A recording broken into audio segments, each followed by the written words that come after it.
the end of glycolysis, what happens to pyruvate? Well, that depends on two things. One, if the cell has mitochondria, and two, if oxygen is present in a cell that has mitochondria.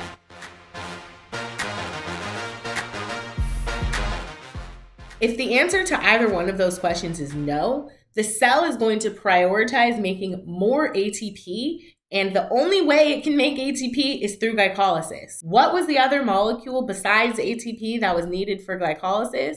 NAD+.